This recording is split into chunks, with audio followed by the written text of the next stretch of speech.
Namo Sang Hyang Adi Budaya, Namo Buddhaya, Namo Amitofo. Saudara-saudara semuanya, kita bertemu kembali dalam Puja Bakti pada hari Minggu, Wihara Ekayana Arama. Dan pada hari ini saya berkesempatan untuk berbagi kepada Anda semuanya. Mari kita belajar, ya, belajar bersama-sama, mengulang kembali apa yang diajarkan dan apa yang kita pelajari selama kita hidup, dengan bersama-sama kita merenungkan dan kita menelaah lebih jauh. Sejauh ini kita sudah mendapatkan apa dari belajar Dharma, sejauh ini kita sudah praktek seperti apa dari apa yang diajarkan oleh Guru Agung kita, Buddha Sakyamuni. Bapak Ibu, saudara-saudara sedharma semuanya, mudah-mudahan saat ini Anda dalam keadaan yang sehat, ya, bahagia dan sejahtera tentunya, sehingga Anda masih memiliki semangat yang baik untuk banyak melakukan karma-karma baik, memupuk karma-karma baik, benih-benih baik dalam pikiran Anda, ucapan Anda, dan perbuatan Anda. Hari ini kita belajar. Saya ingin berbagi kepada Anda semuanya dan kita belajar bersama-sama mengenai amarah. Amarah yang terkadang suka muncul, sering muncul bahkan dalam kehidupan kita sehari-hari dan di dalam diri kita sendiri. Banyak sekali penyebab-penyebab yang bisa memunculkan amarah ini. Salah satunya adalah ketika kita tidak keinginan kita tidak tercapai, kemudian hal-hal yang kita inginkan tidak dapat terrealisasi, mungkin kemarahan itu pasti muncul. Karena apa? Kondisi bahwa kita tidak mendapatkan apa yang kita inginkan, sehingga kemunculan amarah itu intensitasnya akan lebih tinggi. Apalagi bagi kita yang, mohon maaf istilahnya, spiritual atau belajarnya agak sedikit kurang, sehingga kita tidak bisa mengontrol dan melihat, memahami diri kita sendiri. Banyak mungkin orang yang di sana mengatakan bahwa kamu membuat saya marah, ya.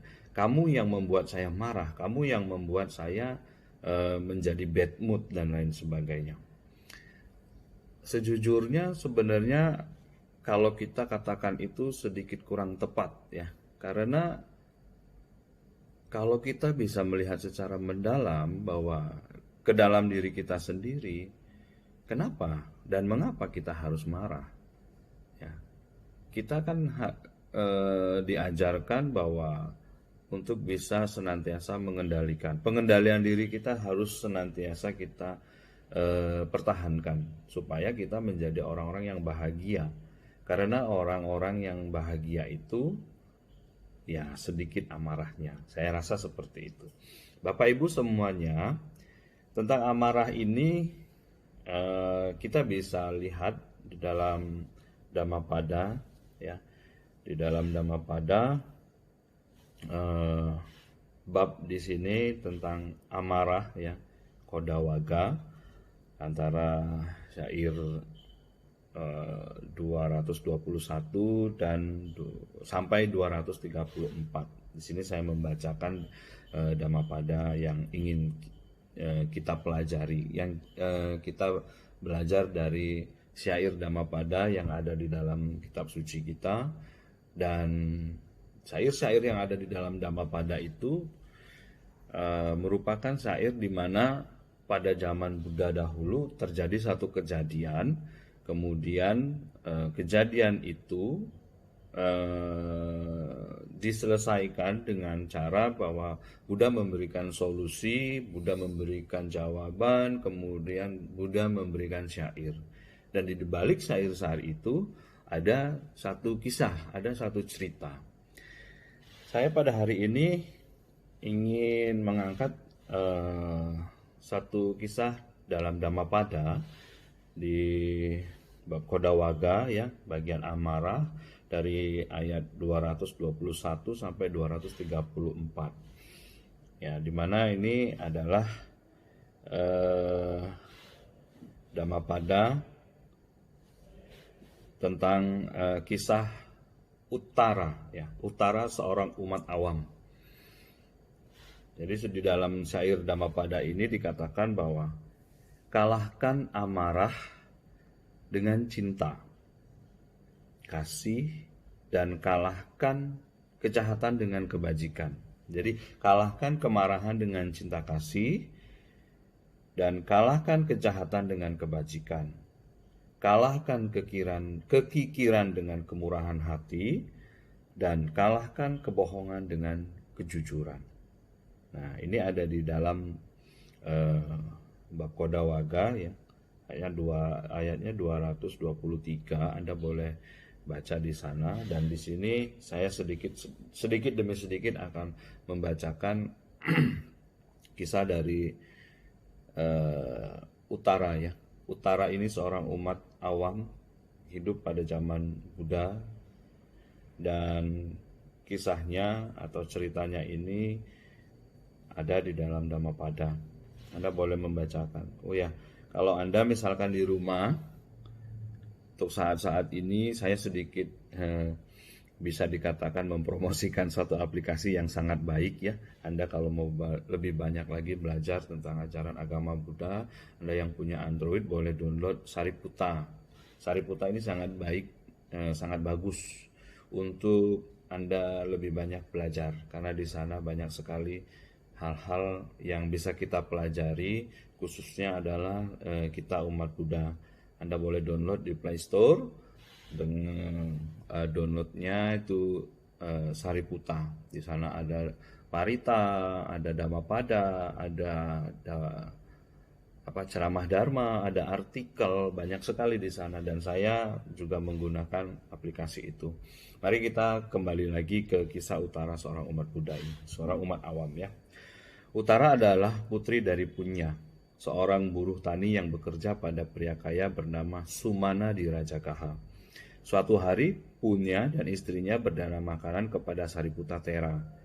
Di saat beliau baru saja mencapai keadaan pencerahan mental yang dalam.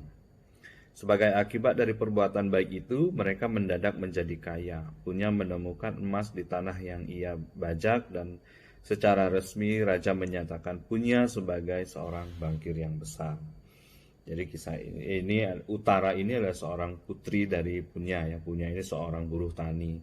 Ketika buruh tani ini melakukan dana kepada Sariputta Thera yang pada saat itu baru selesai atau sudah mencapai tingkat kesucian, maka dengan buah karma, dengan ketulusannya melakukan berdana kepada Yang Mulia Sariputta Thera ini, kemudian dukungan karma baiknya yang sangat luar biasa dalam kehidupan yang lalu, sehingga setelah melakukan berdana kepada Sariputta Thera ini mendapatkan buah karma baik yang sangat luar biasa. Sangat luar biasa dalam artian ketika mendapatkan rezeki yang sangat melimpah. Ya, diceritakan di dalam kisah ini. Punya ini mendapatkan emas ketika membajak sawahnya, kemudian dengan mungkin mendapatkan emas segitu bisa membuat si Punya ini menjadi seorang bankir yang besar. Pada suatu kesempatan Punya sekeluarga berdana makanan kepada Sang Buddha dan para biku selama 7 hari. Dan pada hari ke-7 setelah mendengarkan khotbah Sang Buddha, mereka sekeluarga mencapai tingkat kesucian Sotapati. Kemudian Uttara yang di dalam kisah ini, Uttara, putri Punya ini menikah dengan anak Sumana. Keluarga Sumana bukan keluarga Buddhis, sehingga Uttara tidak merasa bahagia di rumah suaminya. Ia pun bercerita kepada ayahnya. Punya ayah mengapa ayah mengurung saya di kandang ini? Di sini saya tidak melihat para biku dan saya tidak memiliki kesempatan berdana kepada para biku. Jadi Utara ini merasa sedih ya ketika kebiasaannya Utara ini kan melakukan kebajikan dengan melakukan berdana kepada Buddha dan pada murid-muridnya. Ketika sudah bersuami, sudah menikah, si Utara tidak menemukan apa yang menjadi kebiasaan positifnya dia yang selama sebelum menikah dulu. Jadi melakukan berdana kepada Buddha, mendengarkan khotbah Dhamma Buddha, dan para biku-biku yang lain murid-murid dari Buddha. Dalam kisah ini dikatakan punya menjadi menyesal dan ia segera memberi uang sebesar 15.000 kepada Utara. Ya, 15 di sini dituliskan 15.000 ya, 15.000. Nggak tahu saya 15.000 yang seperti apa. Mungkin ya zaman dulu lah, pasti banyak sekali itu. Kemudian setelah mendapat izin dari suaminya, Utara menggunakan uangnya untuk menyewa seorang wanita untuk menggantikan dirinya memenuhi kebutuhan suaminya. Akhirnya ditetapkan bahwa Sirima, seorang pelacur yang sangat cantik dan terkenal, menggantikannya sebagai seorang istri selama 15 hari. Ini yang dilakukan oleh Utara. Selama waktu itu, Utara memberikan dana kepada Buddha dan para biku. Pada hari ke-15 saat ia sibuk menyiapkan makanan di dapur, suaminya melihat, ya, suaminya si Utara ini melihat dari balik jendela kamar dan tersenyum, seraya bergumam pada dirinya sendiri. Jadi suaminya ini melihat dari dalam kamar, kemudian melihat kemudian berkata, betapa bodohnya ia. Dia tidak tahu cara bersenang-senang. Dia selalu menyibukkan diri dengan upacara pemberian dana. Ya, suaminya mengatakan seperti itu.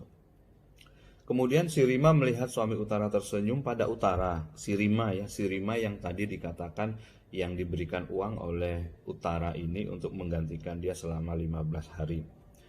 Sirima melihat suami Utara tersenyum pada Utara. Ia menjadi sangat cemburu pada Utara. Ia lupa bahwa dirinya hanya sebagai istri pengganti yang dibayar. Menjadi tak terkendali. Ya, Sirima ini menjadi tak terkendali. Segera Sirima pergi ke dapur dan mengambil sesendok besar mentega panas dengan maksud mengguyurkan di kepala Utara. Utara melihatnya datang. Namun ia tidak memiliki maksud buruk pada Sirima. Ia menyadari berkat Sirimalah ia dapat mendengarkan Dhamma, berdana makanan, dan berbuat baik lainnya. Sehingga ia merasa berterima kasih kepada Sirima.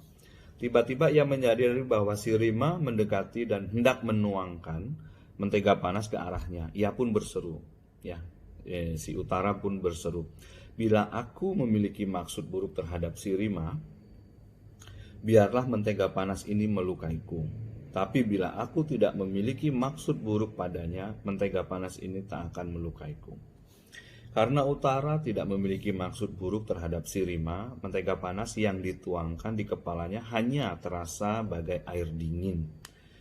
Sirima berpikir pasti mentega ini telah menjadi dingin saat dituangkan. Maka ia bermaksud mengambil mentega panas yang lain. Saat hendak menuangkan mentega panas tersebut, pelayan-pelayan Utara, nah Utara kan punya pelayan-pelayan yang lain, menyerang dan memukulnya keras-keras. Artinya Utara punya pelayan yang lain, dan pelayan-pelayannya Utara ini melihat Sirima ingin menuangkan atau menyiram mentega panas ini kepada Utara, kemudian pelayan-pelayannya ini memukul dan menghajar Sirima. Ya. Utara menghentikan para pelayannya dan menyuruh mereka mengobati luka Sirima dengan balsem. Di sini dituliskan begitu.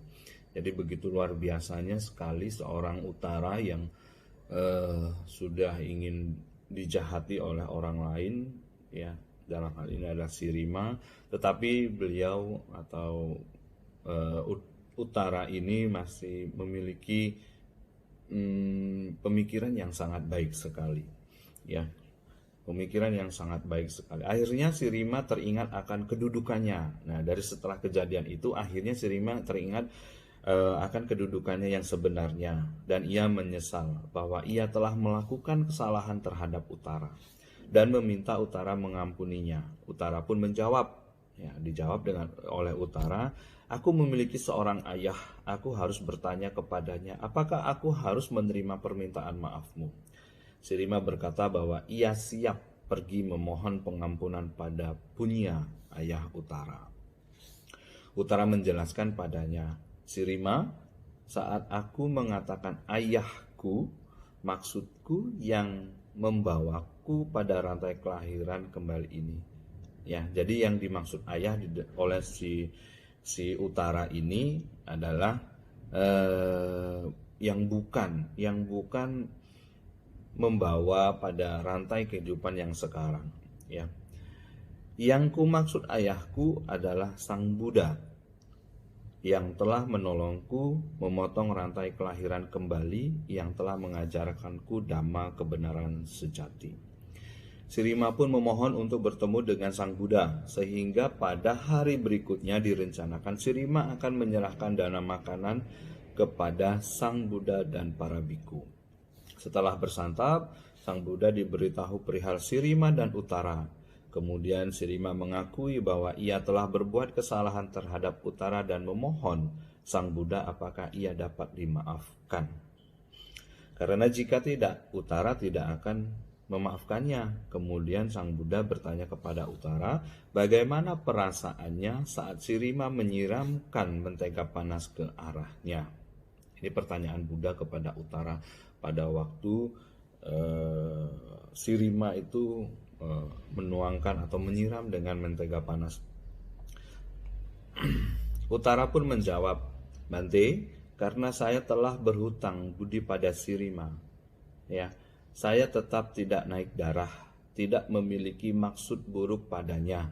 Saya selalu memancarkan cinta saya kepadanya. Lalu Sang Buddha berkata, bagus Utara, dengan tidak memiliki maksud jahat, kau telah mengatasi mereka yang berbuat kesalahan padamu. Dengan tidak melukai, kau dapat mengatasi mereka yang melukaimu. Dengan bermurah hati, kau dapat mengatasi orang kikir. Dengan berbicara benar, kau dapat mengatasi mereka yang berbohong. Kemudian Sang Buddha membabarkan syair 223 berikut. Kalahkan kemarahan dengan cinta kasih, dan kalahkan kejahatan dengan kebajikan. Kalahkan kekikiran dengan kemurahan hati, dan kalahkan kebohongan dengan kejujuran.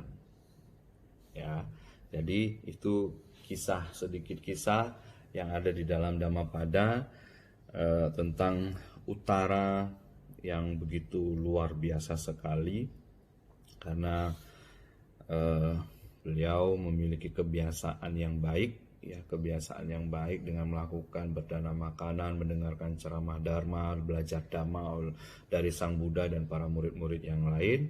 Ketika menikah,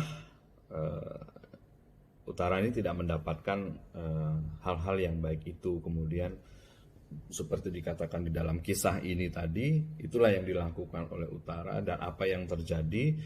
Dan ketika Utara ini bercerita, kemudian didampingi dengan Sirima ini sendiri datang ke Buddha dan menanyakan langsung kepada Buddha, akhirnya Sirima ini pun sebenarnya mendapatkan satu pencerahan. Ya. Dari kisah Dhammapada ini kita bisa belajar apa, Bapak Ibu Saudara semuanya? Ya, karena memang tidak penting sekali ya kemarahan itu muncul. Untuk tahap awal mungkin ketika kita tidak mendapatkan apa yang kita inginkan, amarah muncul dalam diri kita. Nah, itulah pentingnya kita sebagai umat Buddha, Bapak Ibu, belajar ya. Ya, ada yang kita sering dengar orang mengatakan bahwa kita harus belajar hidup sadar. Hidup sadar atau sati yang harus kita terapkan dalam kehidupan kita sehari-hari ini, supaya apa? Munculnya energi-energi negatif yang ada dalam diri kita itu akan cepat kita sadari. Kebanyakan mungkin orang ketika emosi, marahnya muncul, melakukan tindakan-tindakan yang merugikan, ya, tidak merugikannya diri sendiri, mungkin merugikan orang lain.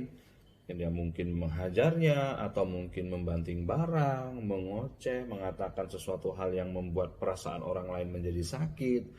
Ini adalah efek yang sangat-sangat buruk sekali ketika kemarahan muncul di dalam diri kita. Makanya kita harus belajar seperti apa yang dipraktekkan oleh Utara ini tadi di dalam kisah Dhammapada ini tadi, bahwa ketika orang memiliki niat jahat kepada kita, berusahalah untuk kita tidak sama memiliki niat jahat kepada dia atau kepada mereka. Karena ketika kita muncul nih, kita dijahatin sama orang, kemudian kita jahat juga sama orang, ini tidak akan selesai-selesai dan tidak akan ada habis-habisnya. Karena kan kita sendiri di dalam agama Buddha percaya dengan yang namanya hukum karma. Ya, hukum karma ini selalu begitu. Ya, selalu begitu, berputar ketika kita diperlakukan tidak baik, kemudian kita juga memperlakukan tidak baik, ya terus saja begini. Tugas kita sebagai umat Buddha yang sudah mempelajari Dhamma, diajarkan Dhamma oleh guru agung kita Sakyamuni Buddha, kita harus memotong karma ini tadi. Dengan cara seperti apa? Ya belajar. Makanya kita saat ini sama-sama sedang belajar untuk memperbaiki diri kita. Dari kehidupan ke kehidupan yang lain, kita seyogianya harus bisa memiliki kualitas yang meningkat.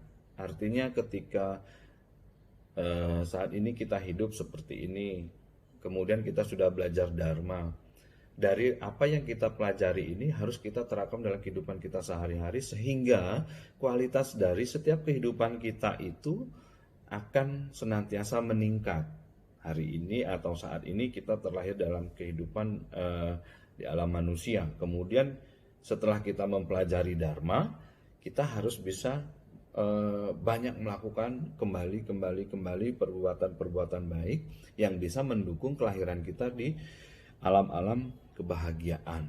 Ya minimal kita bisa terlahir di alam manusia kembali, dan kemudian kita bertemu kembali dengan ajaran Dharma dan bisa mempraktekkan ajaran Dharma. Ada satu hal yang sangat menarik di dalam cerita ini ketika Buddha mengatakan bahwa bagus Utara, dengan tidak memiliki maksud jahat, kau telah mengatasi mereka yang berbuat kesalahan padamu. Nah ini dari sebuah maksud, tahu ya, kita kalau lagi bermaksud, saya mau menjahati, saya mau mencelakai dia, itu sudah suatu niat. Kalau kita di dalam ajaran agama Buddha itu sudah menimbulkan satu karma, ya, karena niat itu sudah karma melalui pikiran kita. Jadi ketika kita berniat jahat sama orang lain, pada saat itu juga kita secara tidak langsung, sadar tidak sadar, kita sudah mendapatkan satu karma yang buruk. Karena apa? Kita tidak tenang. Coba kalau misalkan Anda punya niat jahat, Anda punya niat buruk kepada siapapun, yang ada dalam pikiran Anda adalah pikiran-pikiran buruk, dan ini bisa membuat Anda tidak menjadi tenang. Ketika Anda tidak menjadi tenang, Anda gelisah, ini juga efek dari pemikiran yang negatif dan niat jahat itu tadi. Ini baru dari segi pemikiran kita saja, apalagi kalau misalkan kita sampai melakukan perbuatan itu, ya, perbuatan yang tidak baik, perbuatan yang jahat itu. Jadi efeknya pasti akan sangat luar biasa sekali. Makanya sangat luar biasa kata-kata Buddha di dalam Dhammapada ini, ya. Dengan tidak memiliki maksud jahat, ya.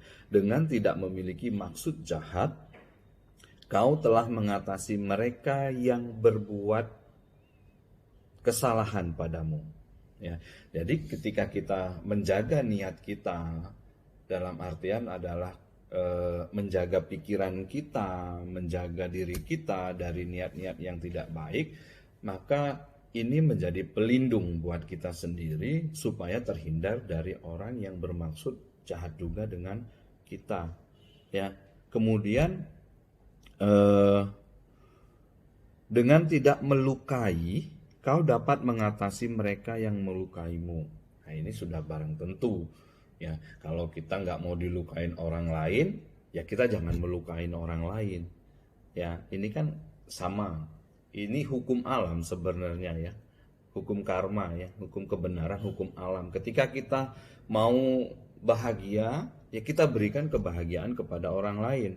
Kalau kita tidak mau bahagia, ya pasti ini akan teraplikasikan pada tindakan dan perbuatan kita sehari-hari. Ya, kita suka menyakiti, kita suka menyinggung orang lain, kemudian kita suka menjelekkan orang lain, menggosipkan orang lain. Ini menjadi efek yang tidak baik buat diri kita sendiri. Maka dari itu Bapak Ibu semuanya, kita jangan melukai orang lain kalau kita tidak mau dilukai. Ya, dilukai dalam arti bukan hanya sekedar kita melukai orang lain melalui benda tajam dan lain sebagainya. Di ucapan juga bisa melukai orang lain, melukai perasaan orang lain. Maka hati-hati ketika Anda berbicara. Ya, terkadang dari mulai pikiran yang jahat muncul, keluarnya nanti biasanya ucapan yang muncul. Kalau sudah habitnya ucapan muncul yang tidak baik, pikiran tidak baik muncul ke ucapan, nanti ke perbuatan. Langsung ketika tiga ini penuh dengan karma buruk, ya sudah berarti lengkap. Ya, lengkap apa yang kita lakukan tentang karma buruk, dan hasilnya ya kita tinggal tanggung. Ya, kita tinggal tanggung hasilnya bagaimana nanti di kehidupan yang akan datang. Ya, kadang-kadang di kehidupan akan datang atau bahkan di kehidupan yang sekarang kita merasakan efek yang tidak baik dari karma buruk yang kita lakukan. Selanjutnya, dengan bermurah hati kau dapat mengatasi orang kikir. Ini penting Bapak Ibu semuanya. Kita kan diajarkan ya di dalam agama Buddha itu, kalau Anda sering melihat atau membaca dalam Dasaparamita, Satparamita, itu yang dianjurkan, yang kita harus sering praktekkan adalah yang pertama adalah dana. Ya, dana di dalam ajaran agama Buddha banyak sekali, ya, banyak sekali dana yang bisa kita lakukan. Ada beberapa jenis dana yang bisa kita lakukan. Dengan bermurah hati kau dapat mengatasi orang kikir. Ini adalah praktek yang sebenarnya kalau kita lihat secara mendalam, yang diajarkan oleh Buddha ini, yang selalu beliau lakukan dari setiap kehidupan beliau. Ya, karena praktek dana atau melepas ini adalah praktek yang sangat baik sekali. Ya, melepas kalau misalkan Anda terlalu mencengkeram, ya nanti juga akan menjadikan penderitaan buat Anda. Kemudian saya katakan tadi bahwa dana di dalam ajaran agama Buddha itu banyak sekali, bukan hanya sekedar berdana dari bentuk materi saja, tetapi berdana nasihat. Anda bisa berdana nasihat kepada mereka yang membutuhkan, istilahnya dalam hal ini adalah mungkin kepada orang tua Anda mungkin malas datang ke wihara, ya, melakukan kebajikan itu agak kurang. Anda sebagai anak-anaknya wajib untuk memberikan nasihat, ya, nasihat yang baik, nasihat yang bisa diterima oleh orang tua kita.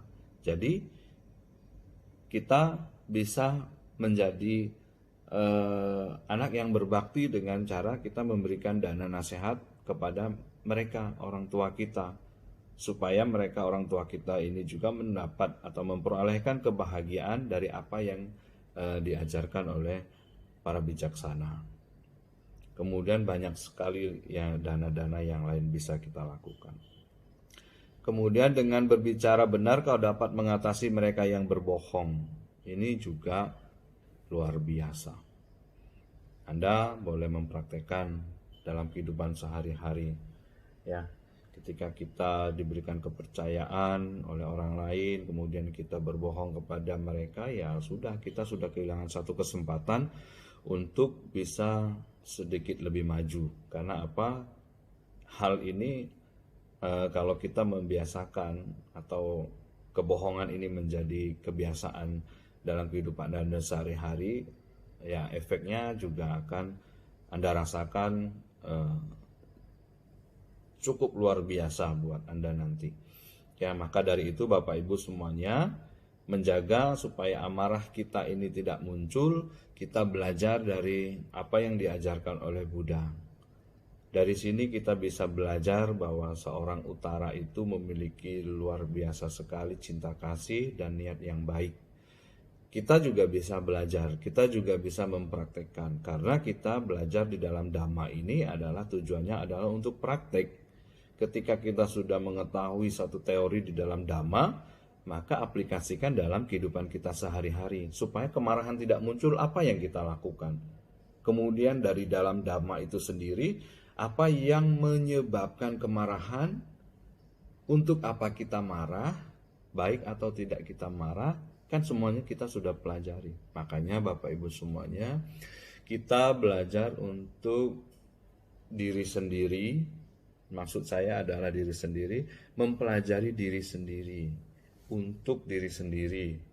Ketika kita mempelajari diri sendiri, tentu dalam hal ini pelajaran yang baik-baik untuk diri sendiri yang baik. Setelah itu akan prakteknya baik. Setelah prakteknya baik, maka orang-orang di sekitar kita juga akan merasakan efek dari kebaikan yang kita pelajari dan kita praktekkan. Jangan menyalahkan orang lain, jangan menyalahkan orang yang di luar diri kita, supaya kita tidak menambah karma-karma buruk yang bisa membuat kita semakin banyak memiliki hasil dari karma buruk tersebut. Ya.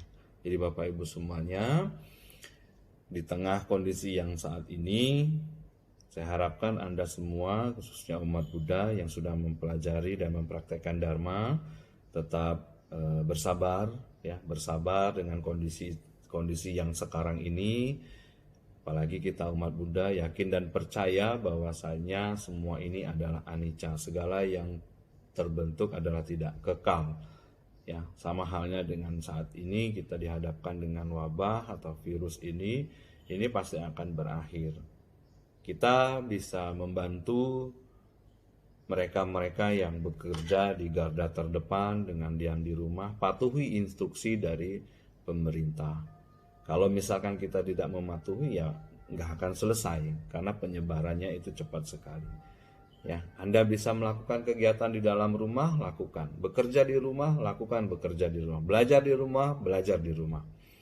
Ya, pada saat ini juga Anda melakukan puja bakti dari rumah. Ya, jadi Anda juga bisa melakukan banyak hal di dalam rumah Anda. Kemudian satu keberuntungan Anda ketika Anda di dalam rumah atau di rumah saja, Anda bisa sering berkumpul dengan keluarga. Gunakan waktu itu untuk belajar bersama, ngobrol-ngobrol bersama, makan bersama, ajak mereka keluarga kita untuk melakukan kebajikan. Misalkan hari ini kebaktian bersama. Ini sangat penting sekali. Ketika dalam kondisi yang seperti ini, coba kita lebih banyak melihat dari sudut pandang yang positif, sehingga tidak membebankan diri kita. Kalau sudah tidak terbebankan, mudah-mudahan kita ini bisa banyak memiliki rasa syukur.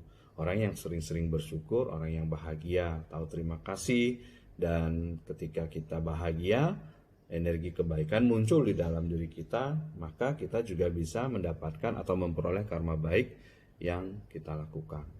Ya, jadi Bapak Ibu, itu saja yang bisa saya sampaikan pada kesempatan hari ini. Mudah-mudahan dengan apa yang saya sampaikan, kita semuanya kembali bisa memperoleh satu pencerahan bahwasanya kemarahan sebenarnya kalau kita bisa melihat secara mendalam dan menyelami secara mendalam, itu kita bisa belajar.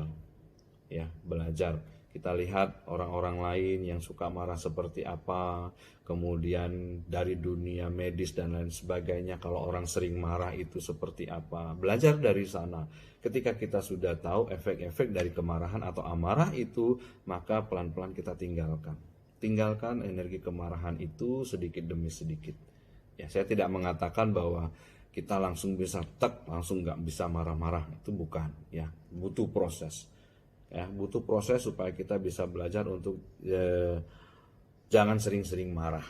Ya, jadi karena kita belajar ini, maka kita harus bisa memperoleh hasil dari belajar kita. Saya bilang begitu, hasil dari belajar kita, supaya kita belajar agama ini menjadi umat Buddha itu memiliki satu manfaat yang baik. Ya Bapak Ibu semuanya, tetap semangat, tetap berbuat baik dari pikiran, ucapan, dan perbuatan Anda, dan kita sama-sama berdoa melakukan pelimpahan jasa. Semoga apa yang terjadi saat ini tentang virus ini dan lain halnya semuanya akan segera berakhir dengan doa dan pelimpahan jasa yang kita lakukan. Mudah-mudahan ini dapat membantu kita semuanya, warga Indonesia dan seluruh dunia pada umumnya. Terima kasih atas perhatiannya. Selamat pagi. Namo Sang Hyang Adi Budaya. Namo Buddhaya.